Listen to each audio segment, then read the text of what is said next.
నమస్కారం ETV news కు స్వాగతం ఈనాటి ముఖ్యాంశాలు యోగాతో ఆరోగ్యానికి ధీమా వస్తుందన్న ప్రధాని భారత్తో ప్రపంచాన్ని అనుసంధానించిందని వ్యాఖ్య కొత్త ఉపాధి అవకాశాలు కల్పిస్తోందని వెల్లడి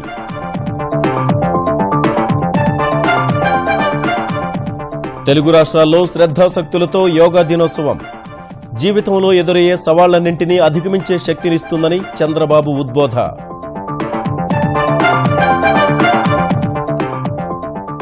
ఓర్వకల్లులో గ్రీన్ఫీల్డ్ విమానాశ్రయానికి చంద్రబాబు శంకుస్థాపన జైన్ ఆహార శుద్ధి పరిశ్రమకు భూమి పూజ వైకాపా తీరుపై ఘాటు విమర్శలు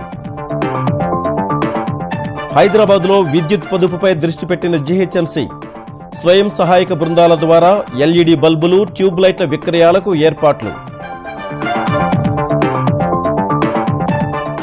రాష్ట్రపతి ఎన్నికలో విపక్షాలకు గట్టి ఎదురుదెబ్బ ఎన్డీఏ అభ్యర్థికి మద్దతు ప్రకటించిన జేడీయూ 23న నామినేషన్ వేయనున్న రామ్నాథ్ కోవింద్ కోర్టు ధిక్కార కేసులో జైలుకు వెళ్లిన జస్టిస్ కర్ణన్ కారాగార శిక్ష రద్దు కోసం చేసిన అభ్యర్థనను తోసిపుచ్చిన సుప్రీంకోర్టు బెయిల్ ఇచ్చేందుకు నిరాకరణ అనిల్ కుంబ్లే రాజీనామాతో కొత్త కోచ్ వేట ముమ్మరం చేసిన బీసీసీఐ దరఖాస్తు గడువును మరో 10 రోజుల వరకు పెంచనున్నట్టు సంకేతాలు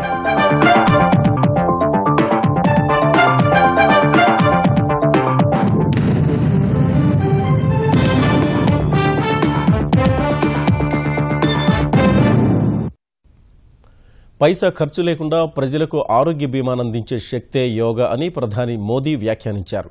లక్నోలో నిర్వహించిన అంతర్జాతీయ యోగా దినోత్సవంలో 50,000 మందితో కలిసి యోగాసనాలు వేసిన ప్రధాని మన పూర్వీకులు అందించిన అద్భుత ఆసనాల ప్రక్రియ భారత్ను ప్రపంచంతో అనుసంధానం చేయడమే కాకుండా ఆరోగ్యాన్ని ప్రసాదిస్తోందని ఆనందం వ్యక్తం చేశారు. భారతీయ వారసత్వ సంపద యోగాకు విశ్వకిరీటం అలంకరింపజేసిన మోదీ సర్కార్ వరుసగా 3వ ఏడాది ఆసనాల పండుగను అట్టహాసంగా నిర్వహించింది.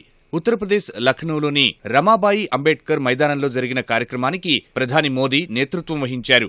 ఉత్తరప్రదేశ్ సహా ఇతర రాష్ట్రాల నుంచి వచ్చిన 50,000 మందికి పైగా ఔత్సాహికులు వర్షం పడుతున్నా ఏమాత్రం లెక్క చేయకుండా ప్రధానితో కలిసి ఆసనాలు వేశారు.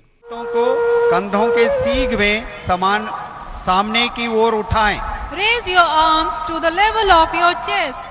శరీరాన్ని మనస్సును లగ్నం చేసి ఏకాగ్రతతో యోగా సాధన చేయగలిగితే దేశంలోని 125 కోట్ల మంది ప్రజలు ఆరోగ్యపరమైన ఎన్నో సమస్యలను అధిగమించవచ్చని ప్రధాని సూచించారు.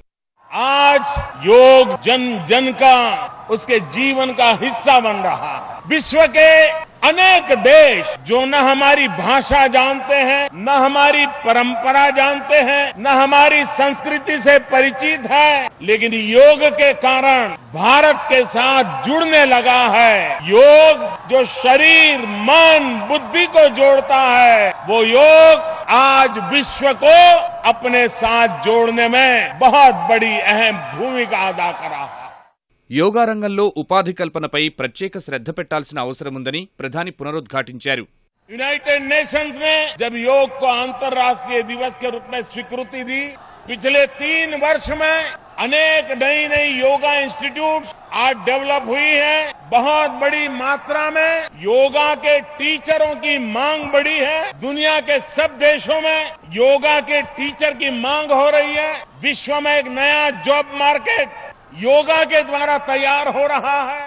వర్షంలో అనేక మంది యోగా మ్యాట్లను తలపై రక్షణగా పెట్టుకోగా లక్నో వాసులు యోగా ప్రాముఖ్యాన్ని చాటి చెప్పడమే కాకుండా యోగా మ్యాట్లతో వర్షం నుంచి రక్షణ పొందవచ్చని తెలియజెప్పారని మోదీ చమత్కరించారు. ఆంధ్రప్రదేశ్ వ్యాప్తంగా యోగా దినోత్సవాన్ని ఘనంగా నిర్వహించారు. చిన్న పెద్ద మహిళలు ఆసనాలు వేసి తమ ఉత్సాహం చాటుకున్నారు. విజయవాడ ఏ కన్వెన్షన్లో జరిగిన కార్యక్రమంలో ముఖ్యమంత్రి చంద్రబాబు పాల్గొనగా మంత్రులు, ఎంపీలు, ఇతర ప్రజాప్రతినిధులు, అధికారులు జిల్లాల్లో ఆసనాలు వేశారు. నవ్యాంధ్రలోని 13 జిల్లాల్లో అంతర్జాతీయ యోగా దినోత్సవాన్ని ఘనంగా నిర్వహించారు. వాడవాడలా అధికారులు, ప్రజాప్రతినిధుల చొరవతో భారీ సంఖ్యలో ప్రజలు యోగా సాధన చేశారు. మంత్రులు, ఎంపీలు, ప్రజాప్రతినిధులు, కలెక్టర్లు, ఇతర ఉన్నతాధికారులు తమ తమ జిల్లాల్లో ప్రజలతో కలిసి ఉత్సాహంగా యోగా దినోత్సవంలో పాల్గొన్నారు. మహిళా మంత్రులు, ఎంపీలు సైతం యోగాసనాలు వేసి ప్రజలను ఉత్సాహపరిచారు.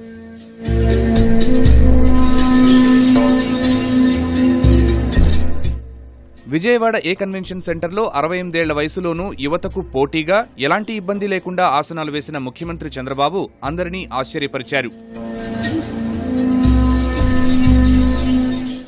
యోగా సాధన చెడు ఆలోచనలను దూరం చేస్తుందని, సవాళ్లను అవకాశంగా మార్చుకుని నిజమైన జీవితం గడిపేందుకు తోడ్పడుతుందని చంద్రబాబు తెలిపారు.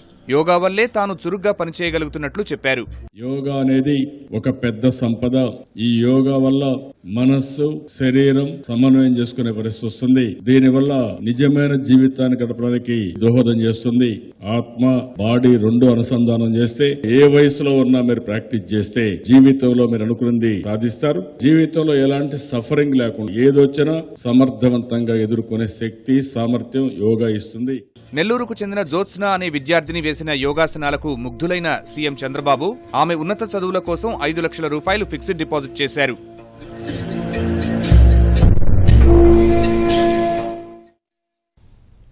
తెలంగాణ వ్యాప్తంగా ఆనందోత్సాహాల మధ్య యోగా దినోత్సవాన్ని నిర్వహించారు. రాజ్భవన్లో గవర్నర్ దంపతులు యోగా సాధన చేశారు. గచ్చిబౌలి స్టేడియంలో కేంద్ర మంత్రి దత్తాత్రేయ, తెలంగాణ మంత్రులు మహమూద్ అలీ, లక్ష్మారెడ్డి, మహేందర్ రెడ్డి ఆసనాలు వేశారు. కేబీఆర్ పార్కులో నటుడు నందమూరి బాలకృష్ణ ఆసనాలతో సందడి చేశారు. బాగ్లింగంపల్లిలో జరిగిన కార్యక్రమానికి హాజరైన తెలంగాణ హోంమంత్రి నాయని నరసింహారెడ్డి పాఠశాలల్లో యోగాభ్యాసాన్ని చేర్చాలని ముఖ్యమంత్రి దృష్టికి తీసుకువెళ్తానన్నారు. శ్రీ మాతాజీ నిర్మలాదేవి సహజ యోగ ధ్యాన కేంద్రం ఆధ్వర్యంలో హైదరాబాద్ రవీంద్ర భారతిలో యోగా దినోత్సవం ఘనంగా జరిగింది. సంగారెడ్డి జిల్లాలోని ఓ విద్యాసంస్థలో నటి గౌతమి ఆసనాలు వేశారు. ఇతర జిల్లాల్లో కూడా ఉత్సాహంగా అంతర్జాతీయ యోగా దినోత్సవాన్ని నిర్వహించారు.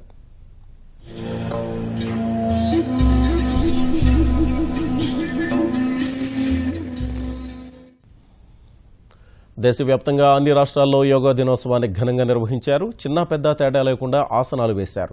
అహ్మదాబాద్లో ఒకేసారి 54,522 మంది యోగా చేసి గిన్నిస్ రికార్డు సృష్టించగా, మైసూరులో 54,101 మంది ఒకే చోట ఆసనాలు వేశారు.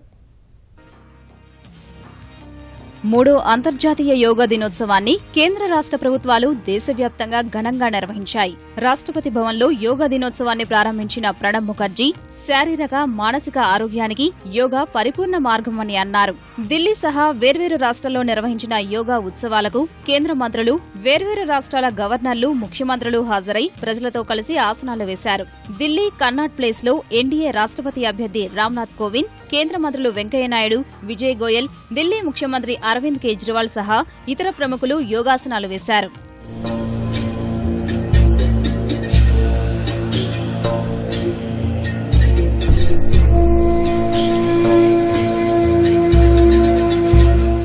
యోగా వలన మానసిక, శారీరక క్రమశిక్షణ వస్తుంది, ఆరోగ్యం బాగుపడుతుంది. రాజకీయం లేదు, మతము లేదు, కులము లేదు, ప్రాంతం లేదు, మొత్తం విశ్వ మానవ సౌభ్రతత్వానికి యోగా దోహదపడుతుందని భావిస్తున్నాను. గుజరాత్ అహ్మదాబాద్ లో నిర్వహించిన యోగా దినోత్సవంలో భాజపా అధ్యక్షుడు అమిత్ షా, గుజరాత్ ముఖ్యమంత్రి విజయ్ రూపానీ, ప్రముఖ యోగా గురువు బాబా రామ్దేవ్ ఆధ్వర్యంలో ఆసనాలు వేశారు. వడోదరలో దివ్యాంగులు, గర్భిణీలు యోగా చేశారు. ముంబైలో సముద్ర తీరాన బాలీవుడ్ నటి మలైకా అరోరా, భాజపా నేత షైనా, మహారాష్ట్ర పోలీసులతో కలిసి ఆసనాలు వేశారు.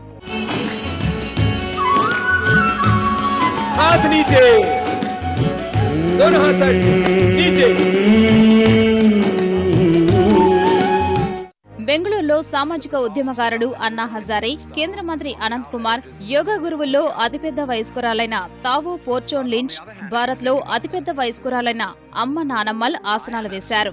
మైసూరులో 54,101 మంది ఒకేసారి యోగా చేసి రికార్డు నెలకొల్పారు.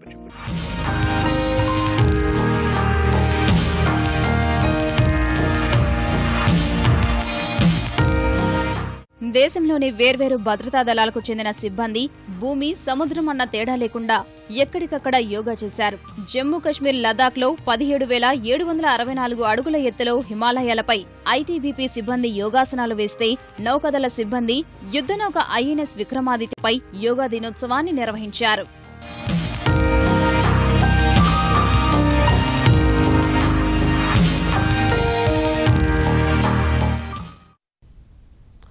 జీఎస్టీ అమల్లోకి వచ్చిన తర్వాత గృహ కొనుగోలుదారులు చెల్లించే వాయిదాలపై పన్ను పేరిట నిర్మాణదారులు అధిక మొత్తం వసూలు చేయకుండా చర్యలు చేపట్టాలని అన్ని రాష్ట్ర ప్రభుత్వాలకు కేంద్ర గృహ నిర్మాణ శాఖ మంత్రి వెంకయ్యనాయుడు సూచించారు.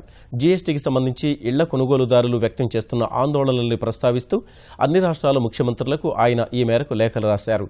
ఫ్లాట్ల కోసం బయానా చెల్లించిన వారు అధిక పన్ను భారాన్ని తప్పించుకునేందుకు జీఎస్టీ అమల్లోకి వచ్చే జులై 1లోపు మొత్తం సొమ్ము చెల్లించాలంటూ కొందరు నిర్మాణదారులు ఒత్తిడి తెస్తున్నారన్న ఫిర్యాదులు వస్తున్నాయని వెంకయ్య లేఖలో పేర్కొన్నారు.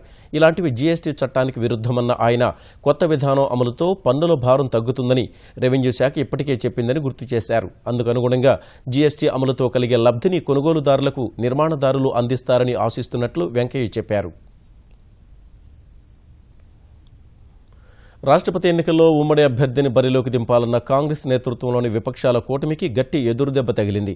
ఎన్డీయేతర పార్టీలో కీలకమైన జేడీయూ, అన్నాడీఎంకే ఎన్డీఏ అభ్యర్థి రామ్నాథ్ కోవింద్కు మద్దతు ప్రకటించాయి. ఈ మేరకు బీహార్ ముఖ్యమంత్రి జేడీయూ అధినేత నితీష్ కుమార్ నిర్ణయించినట్లు ఆ పార్టీ తెలిపింది. ఎన్డీఏ అభ్యర్థికి మద్దతు తెలిపినందుకు నితీష్కు కేంద్ర మంత్రి వెంకయ్యనాయుడు ఫోన్లో ధన్యవాదాలు తెలిపారు. రామ్నాథ్కు ఎన్డీయేతర పార్టీలో ఉన్న ఆమోదయోగ్యతకు జేడీయూ మద్దతు ప్రకటించడమే నిదర్శనమన్న వెంకయ్య ఇతర పార్టీలు అదే తరహాలో కలిసి రావాలని కోరారు. కాసేపటికే రామ్నాథ్కు అన్నాడీఎంకే మద్దతిస్తుందని తమిళనాడు ముఖ్యమంత్రి పళనిస్వామి ప్రకటించారు. అటు రాష్ట్రపతి అభ్యర్థిగా రామ్నాథ్తో ఈ నెల 23న నామినేషన్ దాఖలు చేయించేందుకు ఎన్డీఏ ఏర్పాట్లు పూర్తి చేస్తోంది. రాయలసీమకు సాగునీరవ్వడంతో పాటు వారు పండించిన పంటలకు మంచి ధరల్ని సాధించేందుకే ఆహార శుద్ధి పరిశ్రమలకు పెద్దపీట వేస్తున్నట్లు ముఖ్యమంత్రి చంద్రబాబు వెల్లడించారు. కర్నూలు జిల్లాలో పర్యటించిన ఆయన తొలుత ఓర్వకల్లు వద్ద గ్రీన్ఫీల్డ్ విమానాశ్రయానికి శంకుస్థాపన చేశారు. పొదుపు మహిళలు నిర్మించిన బాలభారతి పాఠశాలను ప్రారంభించారు. జూపాడు బంగ్లా మండలం తంగడంచలోని ఫుడ్ పార్కులో జైన్ ఇరిగేషన్ సంస్థ 400 కోట్ల పెట్టుబడితో ఏర్పాటు చేయనున్న ఆహార శుద్ధి పరిశ్రమకు శంకుస్థాపన చేశారు. ఆగస్టు నెలలో తంగడంచ సీడ్ పార్కుకు శంకుస్థాపన చేస్తామని హామీ ఇచ్చారు. బుడగ జంగాలను ఎస్సీలో చేర్చే అంశంపై అధ్యయనం చేసేందుకు కమిటీ వేస్తామని చెప్పారు. ప్రొడక్షన్ కెపాసిటీ చూస్తే పండ్లు కూరగాయలు 65,300 మెట్రిక్ టన్నులు ఇక్కడ ఉత్పత్తి ప్రాసెస్ చేస్తారు. మీరు పండించిన పంట వీళ్ళే కొని అక్కడి నుంచి ప్రాసెస్ చేసి విదేశాలకు పంపించే పరిస్థితి వస్తుంది. ఈ ఒక్క ప్లాంట్ వస్తే 3,500 మందికి డైరెక్ట్ గా ఉపాధి వస్తుంది. దగ్గర 9,000 మందికి ఇండైరెక్ట్ గా ఈ ప్రాంతంలో ఉపాధి వస్తుంది. అది ఈ ప్రాంతానికి వచ్చే లాభం అని చెప్పి మరొకసారి తెలియజేస్తున్నాం. జైన్ సంస్థ శంకుస్థాపన కార్యక్రమానికి హాజరైన వైకాపాకు చెందిన నందికొట్కూరు ఎమ్మెల్యే ఐజయ్య పరిశ్రమ ఏర్పాటుతో వచ్చేదేమీ లేదని, వ్యవసాయ విశ్వవిద్యాలయం ఏర్పాటు చేయాలని డిమాండ్ చేశారు. ఆయన తీరును ముఖ్యమంత్రి చంద్రబాబు తీవ్రంగా తప్పుబట్టారు. రాయలసీమ డెవలప్ కావాలంటే అగ్రికల్చర్ యూనివర్సిటీ స్థాపించండి, రాయలసీమ ప్రజలను ఆదుకోండి.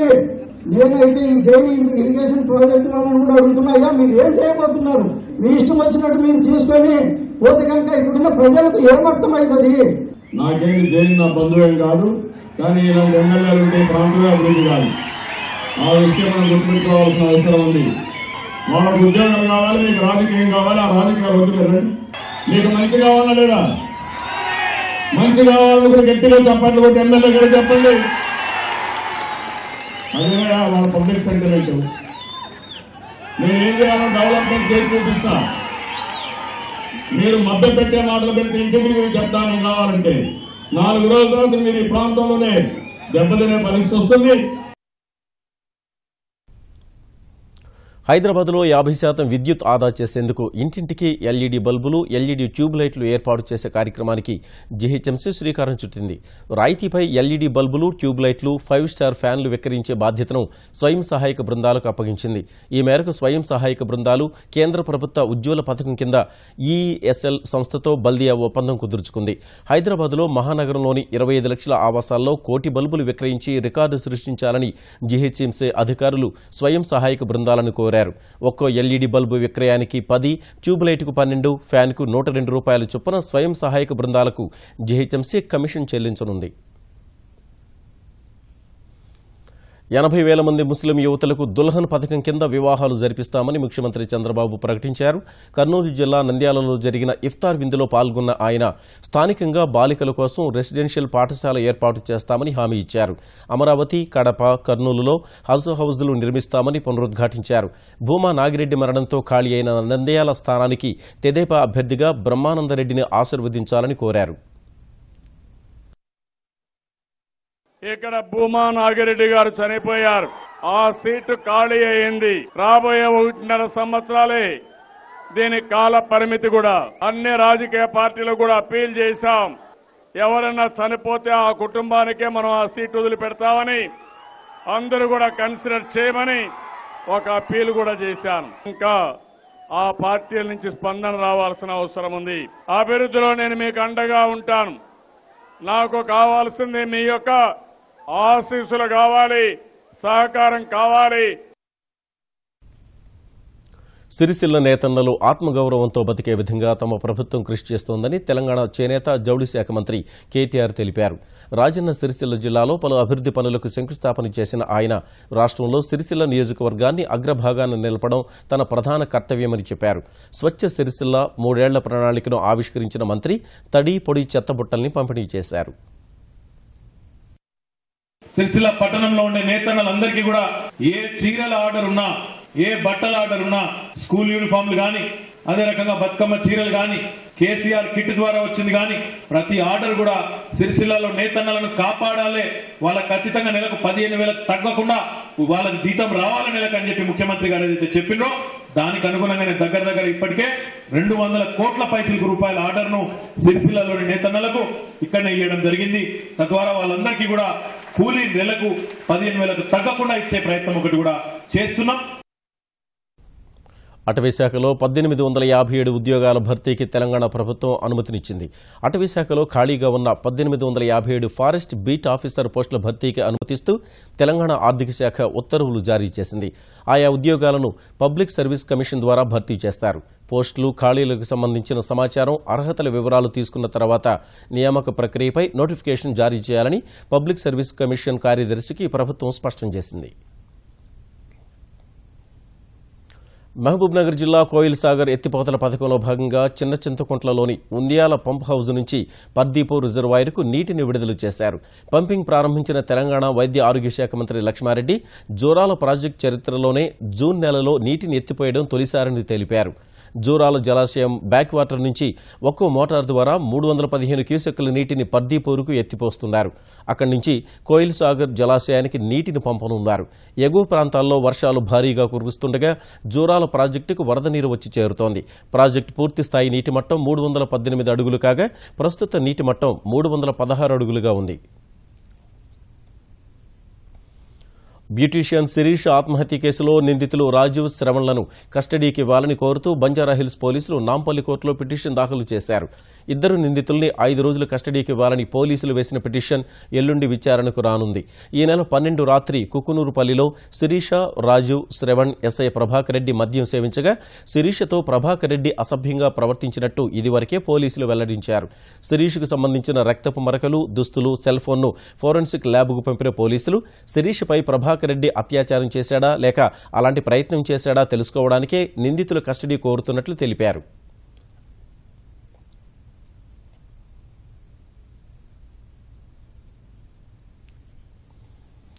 తెలంగాణ ప్రజల సమస్యలు తెలుసుకోవడానికే అమరుల స్ఫూర్తి యాత్ర చేపట్టామని తెలంగాణ ఐకాస్ అధ్యక్షుడు కోదండరాం తెలిపారు. హైదరాబాద్ గన్ పార్క్ వద్ద స్ఫూర్తి యాత్రను ప్రముఖ విద్యావేత్త చుక్కా రామయ్య జెండా ఊపి ప్రారంభించారు. 100 రోజులు తెలంగాణ జిల్లాలో బస్సు యాత్ర సాగుతుందన్న కోదండరాం తొలి విడతగా మెదక్ జిల్లాలో 3 రోజులు పర్యటిస్తానని చెప్పారు. అధికారం అనేది కొంతమంది భూదాహాన్ని తీర్చడానికి కాదు, మరి కొంతమంది కాంట్రాక్టులు ఇప్పించడానికి కాదు, ప్రజల జీవితం బాగుపడాలనే ఆలోచనతోనే ఈ ప్రజలు సమిష్టి అధికారం తెలంగాణ చేతిలోకి వస్తే సమిష్టి ప్రయోజనాలకు దారితీస్తుందని ఆశించరు. ప్రజల కళ నెరవేరలేకపోవటమే ఇవాళ మనకు కనబడుతున్నటువంటి వాస్తవం. పిల్లలకి ఇంకా ఉద్యోగాలు రానే లేదు, 2 లక్షల ఖాళీలున్న నోటిఫికేషన్లు లేనే లేవు. ఇట్లాంటి ఈ సందర్భాన మనమందరం నిలబడి ప్రజలను చైతన్యవంతులను చేయటానికి మనం బయలుదేరుతున్నాం. గతేడాది నవంబర్ 8న రద్దు చేసిన 500, 1000 రూపాయల నోట్లను డిపాజిట్ చేసేందుకు బ్యాంకులకు కేంద్రం మరో అవకాశం కల్పించింది. బ్యాంకులు, సహకార బ్యాంకులు, తపాలా కార్యాలయాలు తమ వద్ద ఉన్న రద్దయిన నోట్లను జూలై 20 లోపు భారతీయ రిజర్వ్ బ్యాంకు వద్ద డిపాజిట్ చేసుకోవచ్చని కేంద్రం స్పష్టం చేసింది. పెద్ద నోట్లను రద్దు చేసిన తర్వాత వాటిని డిపాజిట్ చేసేందుకు గత ఏడాది డిసెంబర్ 31 వరకు అవకాశం కల్పించింది. నిర్దేశించిన నిబంధనల్ని పాటించి డిపాజిట్ చేసిన నోట్లకు మారకం విలువను పొందేందుకు అవకాశమిచ్చింది.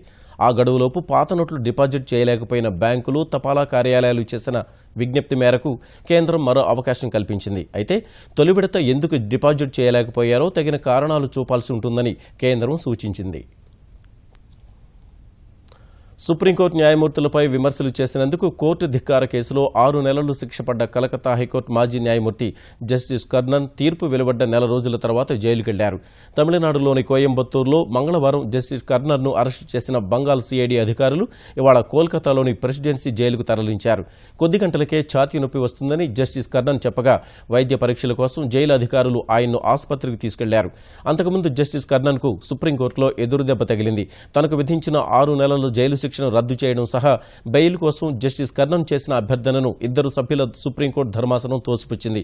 శిక్ష ఖరారు చేసిన 7 సభ్యుల ధర్మాసనాన్ని ఆశ్రయించాలని ద్విసభ్య ధర్మాసనం జస్టిస్ కర్ణన్కు సూచించింది. ఇక నాటి ముఖ్యాంశాలు మరోసారి. యోగాతో ఆరోగ్యానికి ధీమా వస్తుందన్న ప్రధాని, భారత్తో ప్రపంచాన్ని అనుసంధానించిందని వ్యాఖ్య, కొత్త ఉపాధి అవకాశాలు కల్పిస్తోందని వెల్లడి.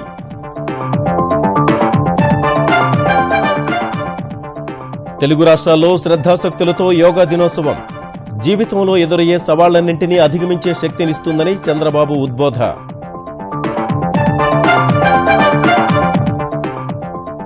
ఓర్వకల్లులో గ్రీన్ఫీల్డ్ విమానాశ్రయానికి చంద్రబాబు శంకుస్థాపన, జైన్ ఆహార శుద్ధి పరిశ్రమకు భూమి పూజ, వైకాపా తీరుపై ఘాటు విమర్శలు. హైదరాబాద్లో విద్యుత్ పొదుపుపై దృష్టి పెట్టిన జీహెచ్ఎంసీ, స్వయం సహాయక బృందాల ద్వారా ఎల్ఈడీ బల్బులు, ట్యూబ్లైట్ల విక్రయాలకు ఏర్పాట్లు. రాష్ట్రపతి ఎన్నికలో విపక్షాలకు గట్టి ఎదురుదెబ్బ, ఎన్డీఏ అభ్యర్థికి మద్దతు ప్రకటించిన జేడీయూ, 23న నామినేషన్ వేయనున్న రామ్నాథ్ కోవింద్. కోర్టు ధిక్కార కేసులో జైలుకు వెళ్లిన జస్టిస్ కర్ణన్, కారాగార శిక్ష రద్దు కోసం చేసిన అభ్యర్థనను తోసిపుచ్చిన సుప్రీంకోర్టు, బెయిల్ ఇచ్చేందుకు నిరాకరణ.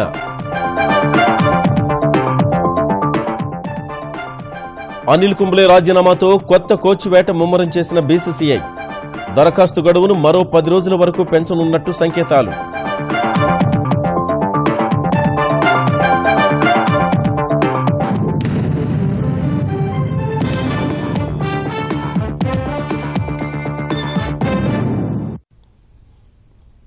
ఈటీవీ న్యూస్ సమాప్తం. నమస్కారం.